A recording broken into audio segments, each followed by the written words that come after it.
जैन, बैठो। Thank you.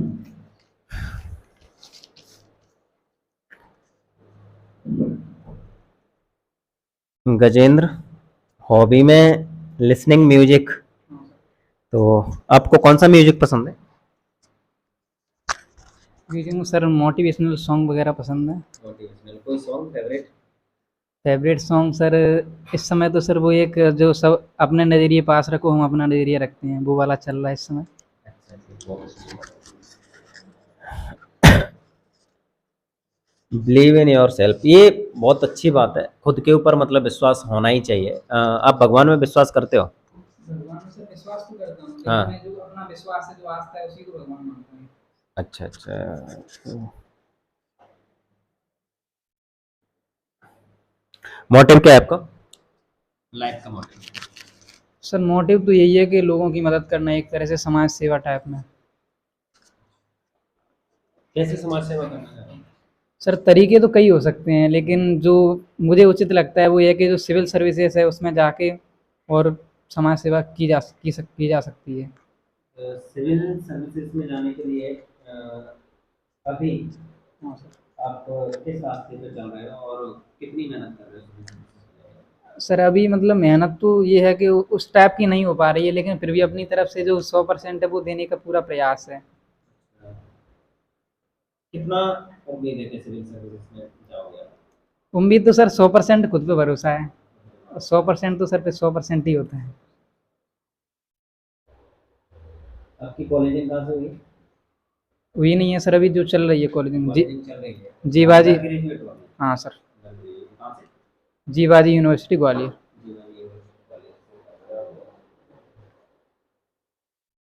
मैं hobby में डिबेट भी चलाता हूँ।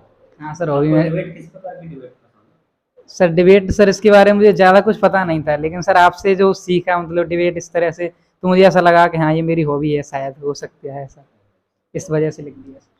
है? मुरैना जिले के बारे में कोई 5 बात बतानी है। सर मुरैना जिला है तो सर उसे एक तरह से इस तरह से देखा जाता है कि यहाँ पे मतलब डाकुओं का इलाका है उस तरह से, या फिर जो एजुकेशन शिक्षा के क्षेत्र में तो पिछड़ा हुआ है। यहाँ पे अगर कोई उद्योग वगैरह भी कोई लगाना चाहे तो वो भी मतलब सफल नहीं हो सकता एक तरह से, क्योंकि जो राजनीति है या फिर जो वो पॉलिटिक्स वगैरह है तो वो उस तरह से मतलब जो उद्योग वगैरह है वो उस तरह से नहीं हो सकते, और एजुकेशन भी है वो पिछड़ा हुआ है थोड़ा सा ये क्षेत्र। आपको पता होगा बहुत अच्छे से कि अगर आप आईएएस भी बन जाते हो तो आपको आपका होम टाउन नहीं मिलता है, लेकिन आप अपने जिलाधीश से या जिला कलेक्टर से, आईएएस से क्या उम्मीद करते हो कि वो ये बदलाव करें तो शायद मुरैना में कुछ सुधार आए, या फिर मतलब कुछ गलतियां हैं, उन गलतियों में मतलब क्या परिवर्तन देखना चाहते हो मुरैना जिले में? सर मुरैना जिला में ऐसा है, सबसे पहले तो ये है कि जो एजुकेशन है उस पर थोड़ा सा ज़्यादा ध्यान दिया जाए, क्योंकि जो एजुकेशन का जो सिस्टम है या फिर जो एक तरह से जो क्या बोलते हैं जो चीटिंग वगैरह है ना सर, वो अभी भी यहाँ पे थोड़ी बहुत चलती है। और कहीं पे यहाँ पे जहाँ ऐसा नहीं है वहाँ पे मतलब बहुत आगे लोग बढ़ चुके हैं।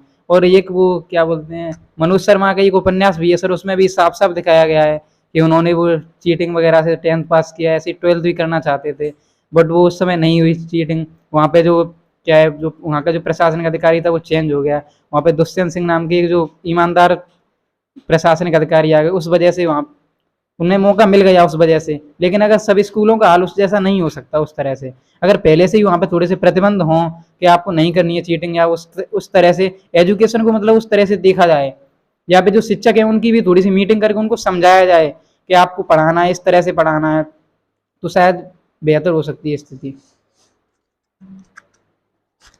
एजुकेशन के अलावा क्या कमियां दिखती हैं? सर एजुकेशन के अलावा जो कहीं ना कहीं पुलिस डिपार्टमेंट है उसकी भी थोड़ी सी कमियां दिखाई देती हैं, क्योंकि जो पुलिस जो कर्मी है तो वो जिस उद्देश्य से वो उस मतलब जाते हैं, उस क्या बोलते हैं उस तैयारी को जिस उद्देश्य से वो करते हैं, लेकिन उस तैयारी के बाद जब उनकी जॉब लग जाती है तो वो उस उद्देश्य को ही भूल जाते हैं।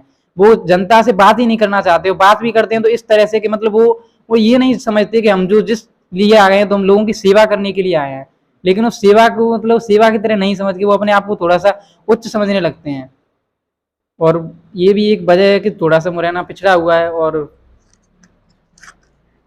मुरैना का मुरैना नाम कैसे पड़ा? Sorry sir. मुरैना के कोई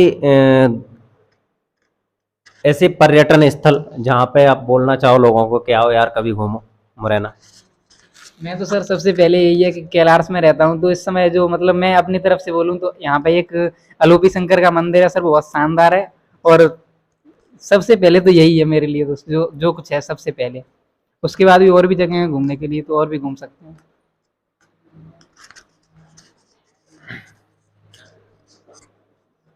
गजेंद्र, मैं मानता हूँ कि एक अच्छा मैच्योर स्टूडेंट है, और उसके साथ साथ मतलब अगर मैं ऐसा बोलूँ कि टारगेट अचीव भी मतलब कर लेते हो, तो जो युवा साथी हैं यहाँ के मुरैना में, और खासकर अपने क्षेत्र में, जैसे एजुकेशन का जो मामला है अभी बताया तुमने कि पिछड़ा हुआ है, तो उनको क्या कहना चाहोगे, और या फिर मतलब उनसे क्या उम्मीद लगाते हो कि आगे की जो पीढ़ी है वो कैसे मतलब सुधारी जा सकती है? क्योंकि मैंने एक चीज़ देखी हुई ऐसा कि कैलारस में या जौरा में, मुरैना में, ये पूरा यहाँ पे जो एकेडमिक एजुकेशन है वो गड़बड़ है। तो उसमें कैसे मतलब बदलाव किया जाए, और खासकर बदलाव का मतलब मैंने बोला प्रशासन के स्तर पे नहीं, मैं समाज के स्तर पे या फिर अपने पर्सनल स्तर पे आप बताओ। जहाँ तक ये सर मेरा मानना है वो ये है कि ये लोग मतलब ये बोलते हैं कि एक अकेला चना क्या कर सकता है, मतलब एक अकेला चना क्या मतलब, या फिर जो एक अकेला इंसान है वो क्या कर सकता है। लेकिन हर किसी की शुरुआत हो तो शुरुआत कहीं ना कहीं एक से ही होती है। सबसे पहले कोई एक इंसान शुरुआत करता है, उससे जुड़ के 2 लोग 3 लोग 4, ऐसे ही मतलब सुधार हो सकता है। तो ये है कि मैं जो अपने स्तर पे हूँ तो अपने हिसाब से मैं जो पूरी ईमानदारी जो अपने कर्तव्य हैं उनका पूरी तरह से निर्वहन करूंगा। मैं सभी जो युवा हैं उनसे भी यही उम्मीद लगाता हूँ कि वो भी मतलब अपने जो कार्य हैं उनको पूरी ईमानदारी के साथ करें, और थोड़ा सा अपने अंदर जो समाज के प्रति जो नजरिया है उसको लेके चलें। जो थोड़ी जो हम स्वार्थी होते हैं एक तरह से, उसको थोड़ा सा कम करें, दूसरों के बारे में सोचें अपने से पहले थोड़ा सा, तो उससे सुधार हो सकता है। और जहाँ तक एकेडमिक का सवाल है तो ये एकेडमिक जो ये है वो ठीक नहीं है, हाँ। क्योंकि जो एक तरह से जो इंसान मेच्योर, जिस उम्र में वो इंसान मेच्योर होना चाहिए वो उस उम्र में नहीं हो पाता। कहीं ना कहीं उसका 12th हो जाता है, उसके बाद भी उसे पता ही नहीं चलता मुझे लाइफ में करना क्या है। तो थोड़ा सा उस हिसाब से भी उस पर ध्यान दिया जाना चाहिए।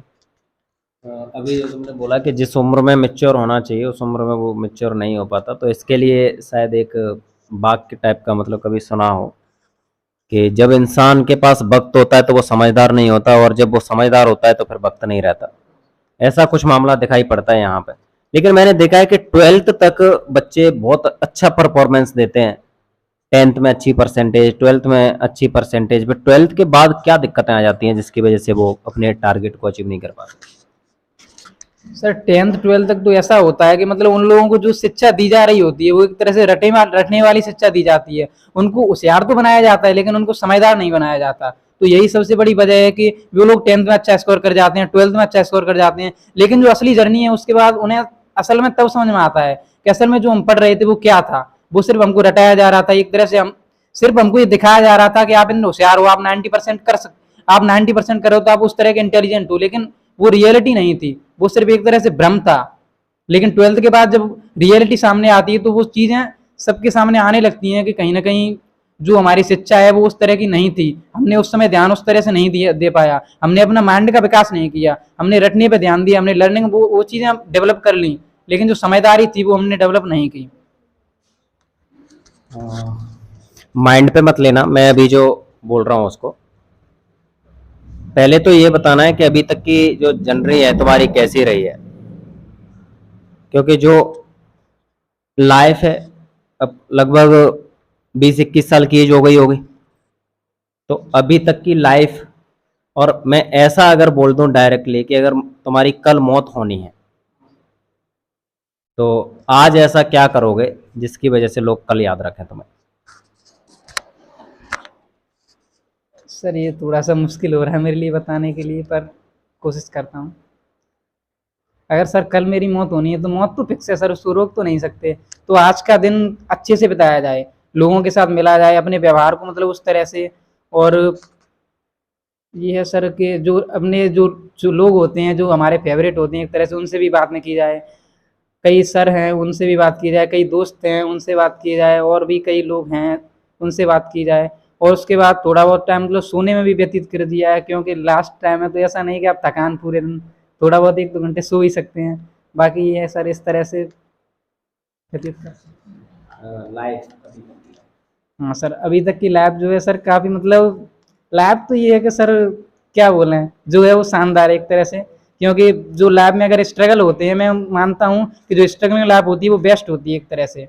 अगर मैं महाभारत की बात करूँ तो जो महाभारत में जो मेरे एक जो कैरेक्टर है उससे मुझे काफ़ी कुछ सीखने को मिला है। तो उसमें सर मैं जो सबसे जो मेरा फेवरेट कैरेक्टर है वो मैं कर्ण को मानता हूँ, क्योंकि उसने जो शुरुआत से जो आखिरी वक्त तक जो स्ट्रगल उसने सहे वो बहुत ही शानदार हैं। और आखिरी वक्त पे भी जब वो सर मतलब स्ट्रगल, वो जो दानवीर था एक तरह से अपने वादों पे खड़ा उतरने वाला, वो आखिरी वक्त तभी उसने अपने वचन मतलब जो उसने दिए थे वो उसने उनको नहीं छोड़ा। और स्ट्रगल सर सबकी लाइफ में होते हैं, वो एक नॉर्मल सी बात है। बाकी उनसे लड़ना है, किस तरह से लड़ना है, वो हम पे डिपेंड करता है। बाकी सर मैं अपनी लैब के बारे में बात करूँ तो सर अभी जो मेरी एज है वो 18 साल है, और जो प्रिपरेशन है तो 10th और 12th सर वो MP बोर्ड से हुई है। और 12th के बाद सर 1 साल मैं ग्वालियर भी पढ़ चुका हूँ। मैंने मतलब डिफेंस का रास्ता चुना था, बट वो कहीं ना कहीं जो बोलते हैं ना सर, हम भटक जाते हैं अपने रास्ते से, वो मेरा मोटिव था ही नहीं। लेकिन फिर भी मैं उस तरफ उस फील्ड में गया, चला गया मतलब, तो वो एक तरह से भटकाव वाला रास्ता था। लेकिन उसके बाद सर 1 साल बाद जब मैं यहाँ पे आया हूँ, एक तरह से यहाँ पे आने से पहले सर मुझे एक सर मिले थे ग्वालियर में ही। मतलब मैंने एक कंपटीशन की वहाँ पे GS की कोचिंग लगाई थी। एक सर थे राजवीर सर, राजवीर यादव उनका नाम है। और उन्होंने सर थोड़ा बहुत बताया मुझे उसके बारे में। मुझे उन्होंने बताया कि जो तुम्हारा टारगेट है वो डिफेंस है ही नहीं, तुम मतलब जो प्रिपरेशन कर रहे हो डिफेंस की, असल में तुम उसकी मतलब प्रिपरेशन मत करो। तो फिर मैंने सर वहाँ से मतलब प्रिपरेशन इस तरह से छोड़ नहीं सकते सर, क्योंकि 1 साल मतलब। लेकिन फिर मैंने सोचा कि सर जो हमारा टारगेट है नहीं, असल में मुझे भी मतलब ऐसा लग रहा था कि कहीं ना कहीं हम गलत उस जो हमारा मोटिव है नहीं, हम उस क्षेत्र में जाने की कोशिश कर रहे हैं। हम चले भी जाएं, सफल हो भी जाएं, लेकिन उसके बाद भी सर जो खुशी है वो नहीं मिलेगी उसके बाद। फिर भी कहीं ना कहीं आपको अंदर मन ही मन में ऐसा लगता रहेगा कि आप जो कार्य कर रहे हो वो ठीक है, आप घर वालों की खुशी के लिए कर रहे हो या किसी भी वजह से आप कर रहे हो, लेकिन वो कहीं ना कहीं आप उसमें खुश नहीं हो। तो उस वजह से सर उसके बाद जब अब मैं यहाँ पे आया हूँ, जो कंपटीशन वाला रास्ता है, एक तरह से मुझे सिविल सर्विस में जाना है, तो कहीं ना कहीं मुझे ऐसा लगता है कि ये मेरा टारगेट है, जो वो एक तरह से अच्छा टारगेट है। और भटकाव सर होते हैं रास्ते में, वो मुसीबतें तो आती रहती हैं। बाकी ये है कि वक्त के साथ वक्त ऑटोमेटिकली हमें कहीं ना कहीं वहाँ पहुँचा ही देता है। तो बहुत अच्छा रहा गजन, और टाइम का मामला है।